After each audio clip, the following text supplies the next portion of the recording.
Assembly ఎన్నికలు అయిపోయినాయి, parliament ఎన్నికలు అయిపోయినాయి, పరిపాలన మీద దృష్టి పెట్టాల్సినటువంటి ముఖ్యమంత్రి కమిషన్లు తీసుకున్నాడు, మా ప్రభుత్వం మీద కమిషన్లు వేసుడు, ఈ పనిలో బిజీగా ఉన్నాడు. మద్యంలో కమిషన్లు, ఇసుకలో కమిషన్లు, ఫ్లై యాష్లో కమిషన్లు, భూములలో కమిషన్లు. ఇక హైదరాబాద్ నగరంలో అయితే వాళ్ళ 4-5 అన్నదమ్ములకు వంచిచ్చిందట. ఈస్ట్ ఒకరు, వెస్ట్ ఒకరు, సౌత్ ఒకరు, నార్త్ ఒకరు, ఎక్కడోళ్ళు అక్కడ ఆఫీసులు పెట్టుకొని ఇక ఇష్టారాజ్యం అడ్డగోలు అరాచకాలు జరుగుతూ ఉన్నాయి వల్ల. కాబట్టి నేను ముఖ్యమంత్రిని కోరుతా ఉన్నా, పరిపాలన మీద దృష్టి పెట్టండి, పద్ధతులు మార్చుకోండి అని చెప్పి నేను కోరుతా ఉన్నా. ఏమంటాడు ఇక మాట్లాడితే బీఆర్ఎస్కి 1 సీటు రాలే, ఎన్ని సీట్లు గెలిచినాం మేమని.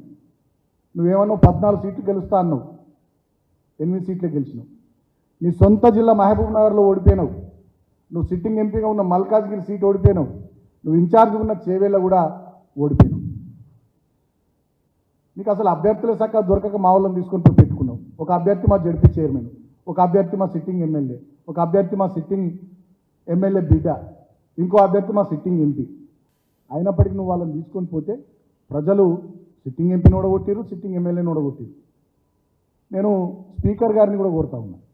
ప్రసాద్ గారు మంచి వ్యక్తి, సౌమ్యుడు, ఉన్నతమైనటువంటి రాజ్యాంగబద్ధమైనటువంటి పదవి వచ్చింది. నేను కూడా సంతోషపడ్డా, ఒక దళిత బిడ్డకు స్పీకర్ వచ్చిందని. స్పీకర్ గారిని కూడా నేను కోరుతా ఉన్నా, మా బీఆర్ఎస్ పార్టీ కారు గుర్తు మీద గెలిచిన ఎమ్మెల్యేలు ఎవరైతే కాంగ్రెస్ పార్టీలో చేరిరో వాళ్ళ మీద అనర్హత వేటు వేయాలని చెప్పి మీకు పిటిషన్లు ఇచ్చినాం. పిటిషన్లు మీ దగ్గర పెండింగ్ పెట్టుకున్నారు తప్ప ఇప్పటిదాకా మీరు చర్యలు తీసుకోలేదు. నేను ఒక ఉదాహరణ గుర్తు చేస్తూ ఉన్నా. నిన్ననే ఢిల్లీ అసెంబ్లీ స్పీకర్ గారు నిర్ణయం తీసుకున్నారు.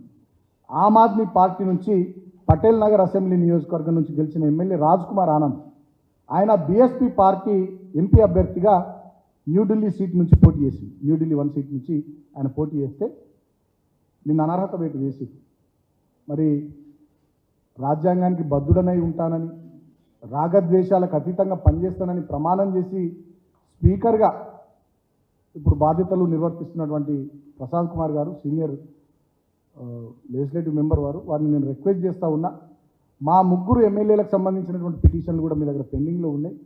మీరు దయచేసి వీలైనంత తొందరగా చర్యలు తీసుకోవాల్సిందిగా నేను కోరుతా ఉన్నాను. ఎందుకంటే ఢిల్లీ అసెంబ్లీ నిన్ననే స్పీకర్ గారు నిర్ణయం తీసుకున్నారు, అనర్హత వేటు వేసిరు రాజ్ కుమార్ ఆనంద్ గారి మీద. కాబట్టి మీరు కూడా తొందరగా నిర్ణయం తీసుకొని స్పీకర్ అనేటటువంటి అత్యున్నతమైనటువంటి ఆ స్థానం రాజకీయాలకు అతీతంగా, పార్టీలకు అతీతంగా, రాగద్వేషాలకు అతీతంగా, ప్రజాస్వామ్యబద్ధంగా రాజ్యాంగానికి లోబడి పనిచేసే ఒక స్వయం ప్రతిపత్తి కలిగినటువంటి వ్యవస్థ అని చెప్పి మీరు నిరూపించాల్సిందిగా మీకు నేను విజ్ఞప్తి చేస్తూ ఉన్నా స్పీకర్ గడ్డం ప్రసాద్ గారికి.